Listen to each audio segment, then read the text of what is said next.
Hai adik-adik yang dikasihi oleh Tuhan, apa kabarmu hari ini? Tentu diberkati oleh Tuhan. Kita tetap bersyukur ya, sekalipun tidak dapat beribadah di gereja, namun kita bisa beribadah di rumah kita masing-masing. Yuk, mari kita sama-sama memuji Tuhan, memperingati kematiannya dan kebangkitan Tuhan Yesus. Kita bersyukur buat kasih Tuhan yang begitu besar buat kita semua. Kita nyanyi pujian, Bapa, Engkau baik, Kau selalu baik buat kami. Haleluya.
Bapa di dalam sorga, kami datang kepadamu Tuhan, kami mau memuji namamu, Tuhan tolong berikan kepada kami sukacita untuk kami memuji Tuhan, karena Tuhan Engkau Allah yang besar, Allah yang layak untuk kami puji dan kami muliakan.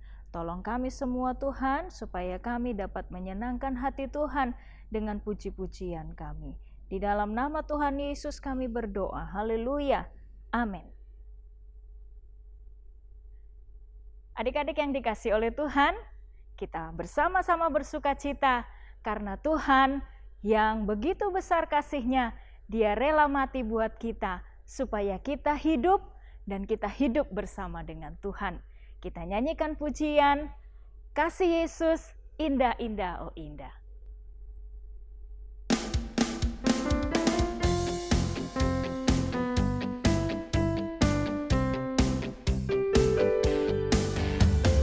Kasih Yesus indah-indah oh indah, kasih Yesus indah-indah oh indah.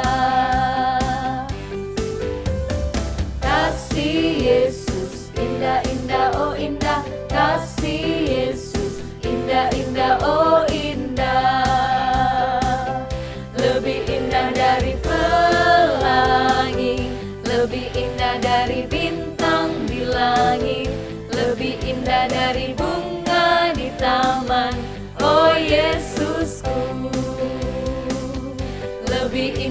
dari pelangi, lebih indah dari bintang di langit, lebih indah dari bunga di taman. Oh Yesusku, bila ku ingat cinta Tuhanku, ku tidak mau mundur lagi. Bila ku ingat cinta Tuhanku, ku tidak mau mundur lagi. Sungguh tidak mau, ku tidak mau mundur lagi. Sungguh tidak mau, ku tidak mau mundur lagi. Bila ku ingat cinta Tuhanku, ku tidak mau mundur lagi. Bila ku ingat cinta Tuhanku, ku tidak mau mundur lagi. Sungguh tidak mau, ku tidak mau mundur lagi. Sungguh tidak mau, ku tidak mau mundur lagi.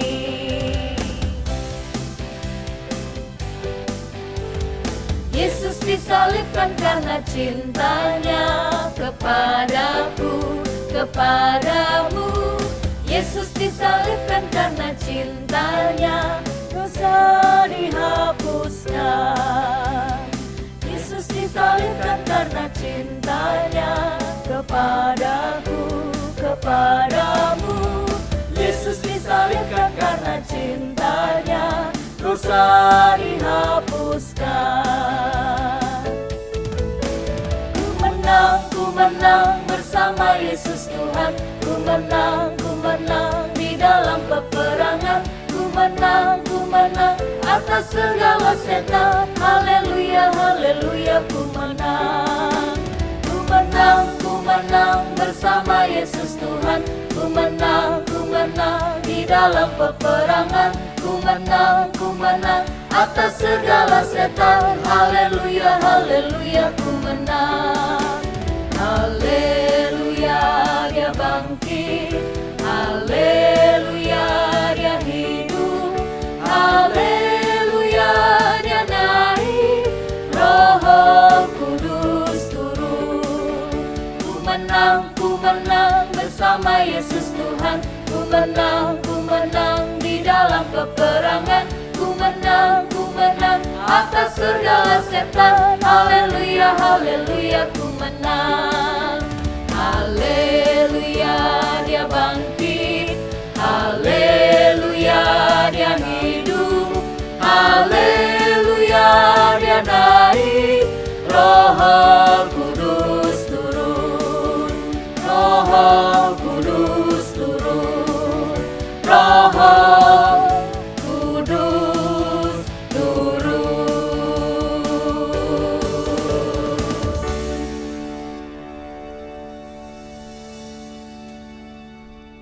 Tuhan Yesus, dialah sahabat kita. Dia selalu ada buat kita. Kasih-Nya dinyatakan dari sejak saat ini sampai nanti adik-adik sudah besar, sampai nanti di sorga. Dia tetap setia. Dia patut untuk kita muliakan. Yesus sahabatku, kau mati bagiku. Kita nyanyi pujian ini bersama dengan sungguh-sungguh kita mau dengar kebenaran firman Tuhan.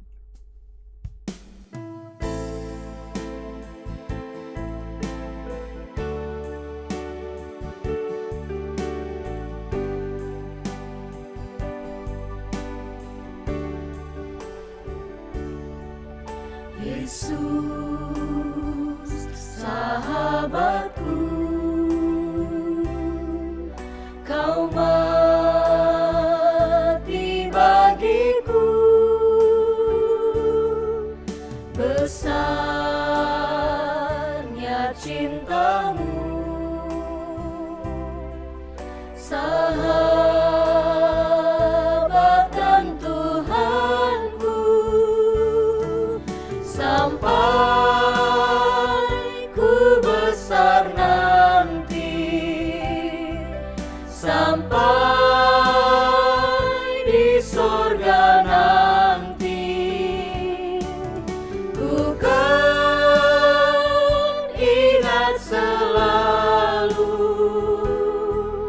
Yesus sahabatku dan Tuhanku.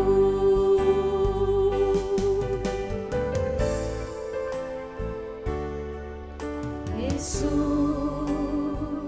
sahabatku, Kau mati bagiku,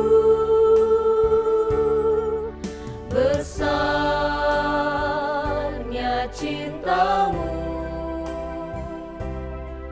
sahabat dan Tuhanku, sampai ku besar nanti, sampai di sorga nanti, ku kan ingat selalu Yesus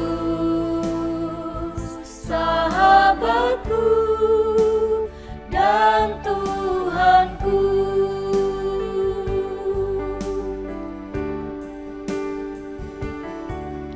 Sampai ku besar nanti, sampai di sorga nanti, ku kan ingat selalu Yesus sahabatku dan Tuhanku.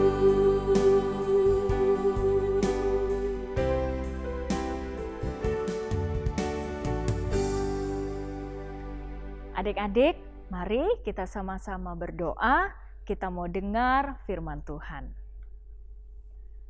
Bapa di dalam sorga, kami datang kepadamu lagi ya Tuhan. Terima kasih buat sukacita yang Tuhan berikan buat kami untuk kami memuji Tuhan.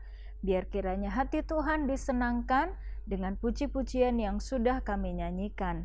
Tuhan, sebentar kami mau dengar firman-Mu. Tuhan tolong kami supaya kami dapat mengerti, dan Tuhan juga tolong kami supaya kami dapat melakukan firman Tuhan. Tuhan memberkati kami semua, Tuhan memberkati kakak yang akan menyampaikan firman Tuhan, biar Tuhan pakai hidupnya untuk dapat menyampaikan kebenaran firman-Mu. Terima kasih Tuhan Yesus, kami mau siapkan hati kami mau siapkan hidup kami untuk kami dengar firman Tuhan. Di dalam nama Tuhan Yesus Kristus kami sudah berdoa. Haleluya. Amin. Selamat pagi. Hari ini kita bertemu lagi dalam acara Paskah GPDI Ketapang, khususnya untuk anak sekolah minggu. Dan Kak Bobi percaya bahwa adik-adik menyaksikan tayangan ini didampingi juga dengan orang tuanya. Sebelumnya saya mengucapkan selamat Paskah buat kalian semuanya dan juga buat papa mama yang ada di rumah.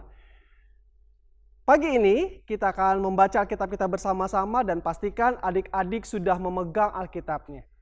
Mari kita buka dalam kitab Amsal pasal yang keempat. Sudah ketemu? Ya. Amsal pasal yang keempat ayat yang ke-18. Kak Bobi bacakan untuk kalian semua. Tetapi jalan orang benar itu seperti cahaya fajar, yang kian bertambah terang sampai rembang tengah hari. Satu kali lagi Kak Bobi bacakan ya. Tetapi jalan orang benar itu seperti cahaya fajar, yang kian bertambah terang sampai rembang tengah hari.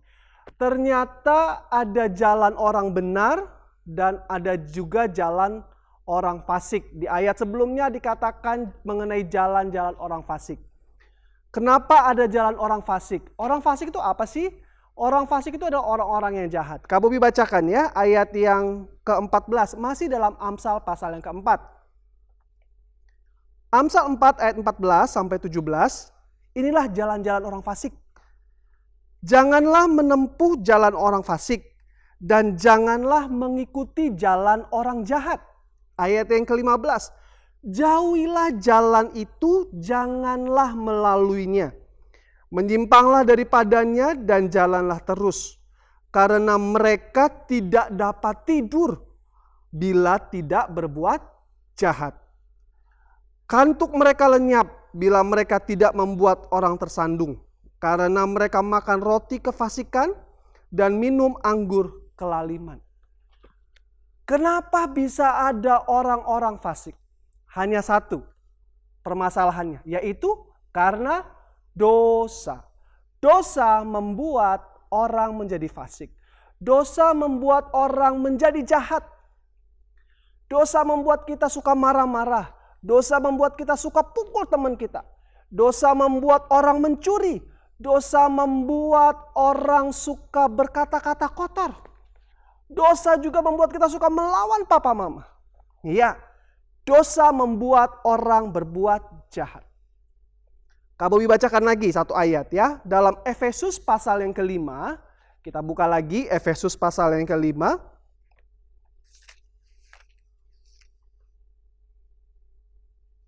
Efesus pasal 5 ayat yang ke-8. Kita baca sama-sama ya. Sekalipun Kak Bobi nggak dengar suara kamu di rumah. Tapi Kak Bobi percaya kalian juga membaca ayat ini bersama-sama. Efesus 5 ayat yang ke-8.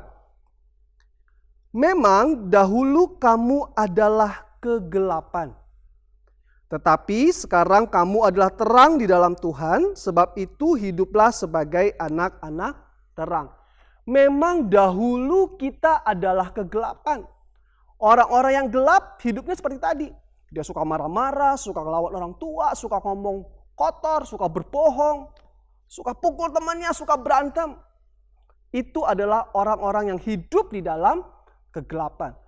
Kalian mau tahu orang yang hidup di dalam dosa itu seperti apa? Orang yang hidup dalam dosa, hidupnya diikat oleh dosa. Dia nggak bisa berjalan. Dia mau bergerak bebas nggak bisa. Kenapa? Karena hidupnya ada di dalam dosa.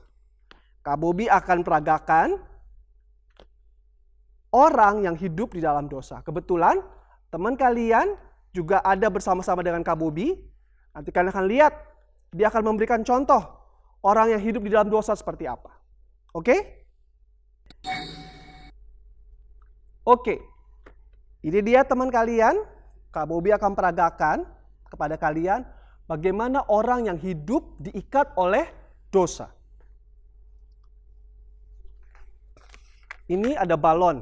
Ya, ini bayangan atau ceritanya adalah dosa yang mengikat hidup kita. Waktu kita suka bohong, dia akan terikat. Lalu kemudian apalagi? Suka melawan mama papa. Suka curi uang, suka berantem, suka ngomong kotor. Bisa gerak tangannya? Gak bisa. Bagaimana dengan kaki dia? Oh, kaki dia suka nendang-nendang. Sekarang kamu bisa jalan? Enak gak jalannya? Enak. Enak? Bisa bebas? Bisa lari? Gak bisa. Dia gak bisa lari. Kenapa? Karena dosa mengikat.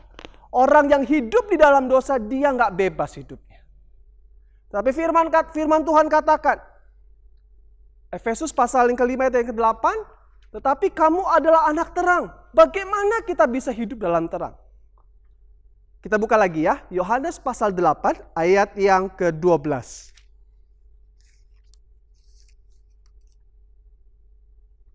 Yohanes 8 ayat 12 berkata begini. Maka Yesus berkata pula kepada orang banyak itu. Katanya, Akulah terang dunia. Barang siapa mengikut aku, ia tidak akan berjalan dalam kegelapan, melainkan ia akan mempunyai terang hidup. Yesus katakan bahwa dia adalah terang dunia. Apa itu terang dunia? Artinya orang yang berjalan di dalam kegelapan, yang hidup di dalam dosa, dia tidak akan berdosa lagi kalau dia punya Tuhan Yesus. Adik-adik tahu apa yang Yesus kerjakan di atas muka bumi ini? Yesus Dia datang ke dalam dunia ini supaya dunia dalam hidup dalam kegelapan boleh melihat terang. Ini adalah gambaran orang-orang yang berdosa. Mereka suka berantem, mereka suka memukul sesamanya. Kemudian Yesus, dia datang menjadi seorang bayi. Pada waktu hari raya Natal kita merayakan kelahiran Tuhan Yesus. Sesudah itu Yesus bertumbuh besar dan dia melayani orang-orang pada umur 30 tahun. Yesus bersama-sama dengan muridnya pergi ke kota-kota, pergi ke desa-desa memberitakan Injil, mengajar orang tentang kerajaan Allah. Kemudian Yesus dia juga menyembuhkan orang sakit.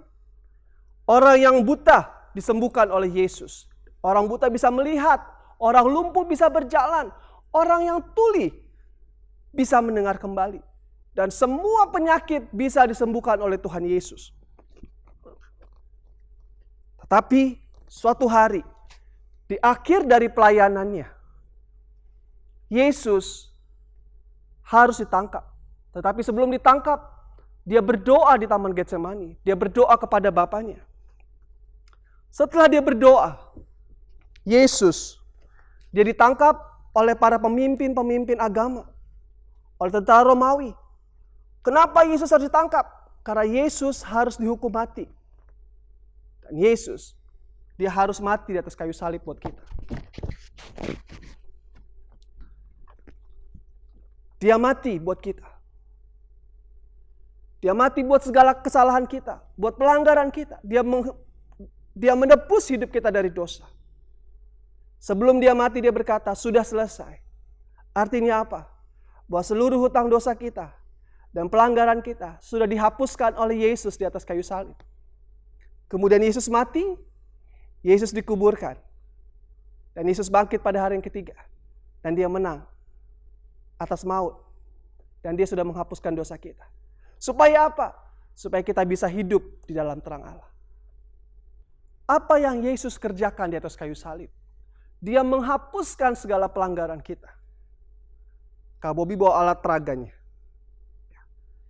Ini ada air, ya. Air ini berwarna hitam, seperti hati manusia yang dalam kegelapan, penuh dengan dosa, penuh dengan kesalahan, penuh dengan amarah, penuh dengan kebencian. Yang ada di pikirannya hanya bagaimana caranya berbuat dosa dan berbuat dosa. Tetapi saat Yesus mati buat kita, Yesus mau masuk dalam kehidupan kita. Apa yang Yesus kerjakan? Ketika Yesus masuk dalam kehidupan seseorang, dia akan membersihkan hati kita menjadi bersih.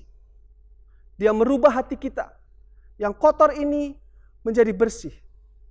Dan firman Tuhan katakan, sekalipun dosamu merah seperti kirmisi, tetapi dia bisa membuktikan hati kita seperti salju. Dia merubah hati kita.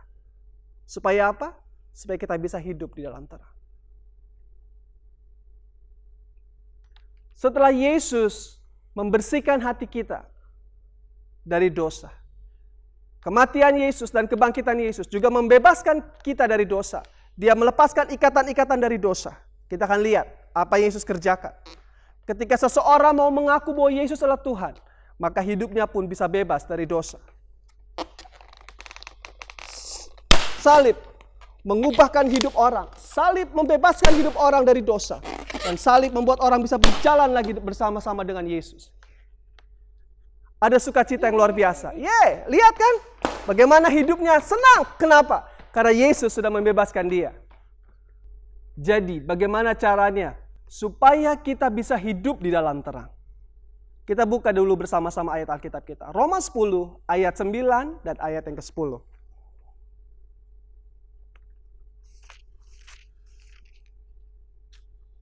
Sudah ketemu? Satu kali lagi ya. Roma 10 ayat 9 dan ayat yang ke-10. Demikian bunyi firman Tuhan. Sebab jika kamu mengaku dengan mulutmu bahwa Yesus adalah Tuhan dan kamu percaya dalam hatimu bahwa Allah telah membangkitkan dia dari antara orang mati, maka kamu akan diselamatkan. Karena dengan hati orang percaya dan dibenarkan, dan dengan mulut orang mengaku dan diselamatkan. Untuk seseorang bisa keluar dari kegelapan, seseorang harus percaya dari hatinya dan mengaku dengan mulut bahwa Yesus adalah Tuhan yang sudah mati di atas kayu salib. Dia dikuburkan dan dia bangkit. Maka dosa orang itu pun dihapuskan oleh Yesus. Dan orang itu menjadi orang benar. Kita kembali ke dalam Amsal 4 ayat yang ke-18.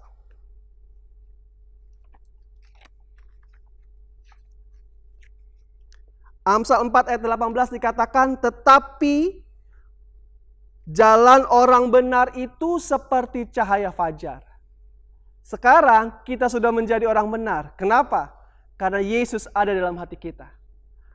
Orang yang sudah dibenarkan oleh darah Yesus, hidupnya dia seperti cahaya fajar. Kenapa? Karena dia punya Yesus. Yesus adalah terang yang sesungguhnya. Ketika Yesus ada di hati kita, Yesus memberikan terang dalam kehidupan kita. Terang itu bertambah terang sampai rembang tengah hari. Artinya, kalau kita sudah berada di dalam Yesus, teruslah berjalan bersama-sama dengan Yesus sampai akhir. Sampai kita bertemu dengan Yesus, muka dengan muka di dalam sorga. Lalu bagaimana sikap kita setelah kita menjadi anak-anak terang? Apakah kita berdiam diri saja, kita tidak berbuat apa-apa? Tidak.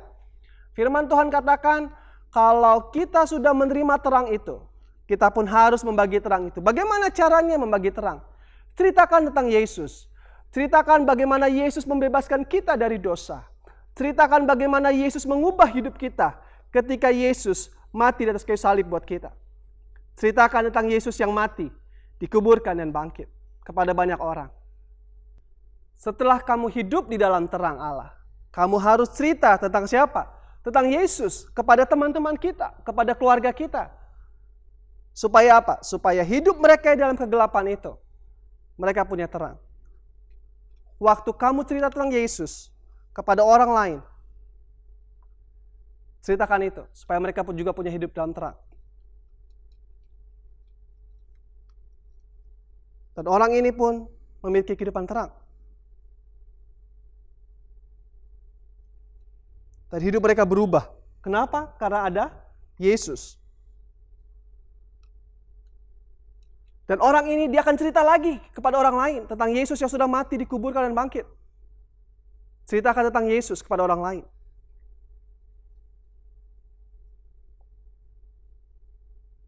Dan cerita terus kepada orang lain. Supaya apa? Supaya semua orang boleh memiliki terang dalam kehidupannya. Setelah kita hidup di dalam terang, apa yang perlu kita lakukan? Jangan lupa, kita harus berdoa, baca Alkitabmu, bersekutu di dalam gereja, dan juga bersekutu di rumah. Dan terakhir, kamu harus bersaksi kepada semua orang bahwa Yesus adalah Tuhan. Dan akhirnya, sebagai kesimpulan dari firman Tuhan pada pagi hari ini, kalau engkau belum menerima Yesus sebagai Tuhan dalam kehidupanmu, maukah engkau berdoa bersama-sama Kak Bobi hari ini?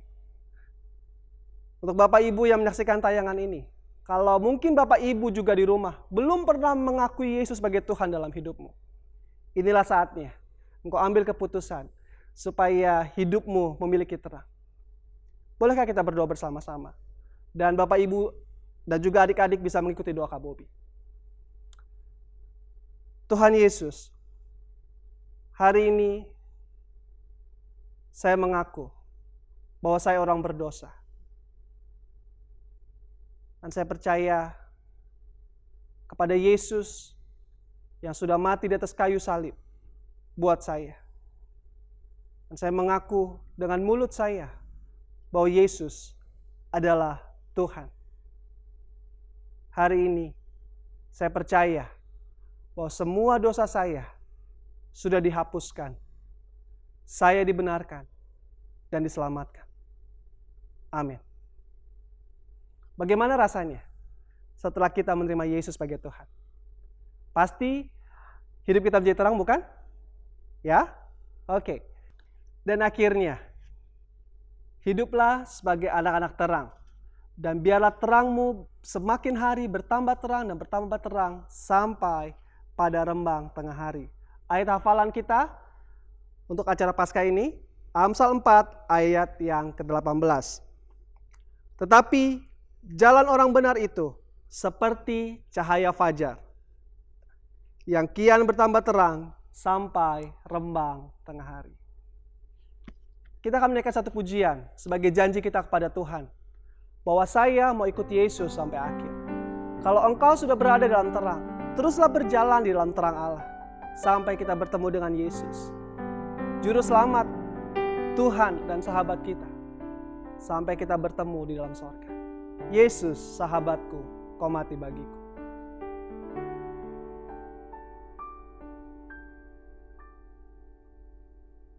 Yesus, sahabatku, kau mati bagiku. Besarlah cintamu, sahabat dan Tuhanku, sampai ku besar nanti, sampai di sorga nanti,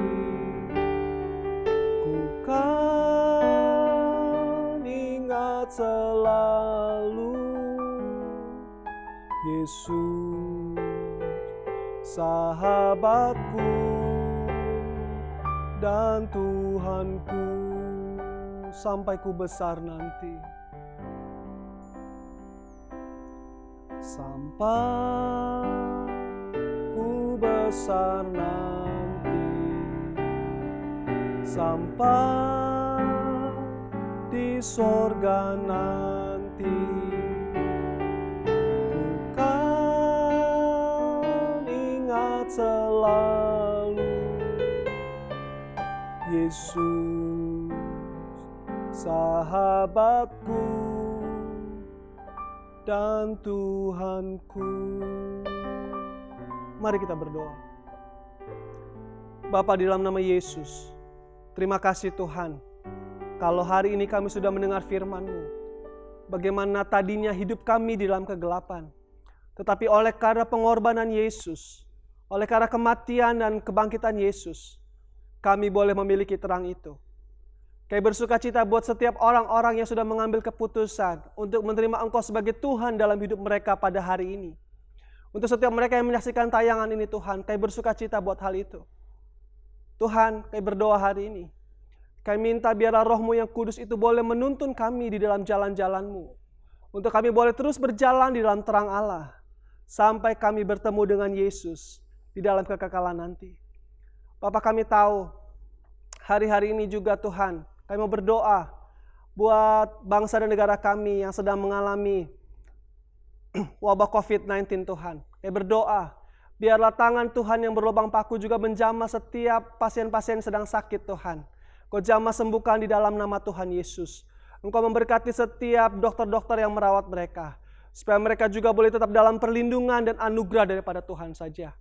Dan Tuhan, hari ini hamba-Mu juga berdoa, kalaupun ada hari ini ada orang-orang yang sedang membutuhkan jamahan tangan Tuhan, Engkau menjamah mereka di dalam nama Yesus, supaya mereka juga boleh mengalami kebangkitan daripada Yesus. Mereka boleh alami kuasa-Mu itu Tuhan. Terima kasih Tuhan Yesus buat hari ini. Hamba-Mu sudah selesai berbicara, dan biarlah Roh-Mu yang hidup itu terus mengajari kami Tuhan.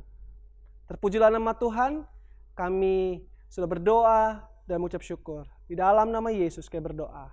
Amin. Tetap maju di dalam Tuhan. Sekali Yesus, tetap Yesus.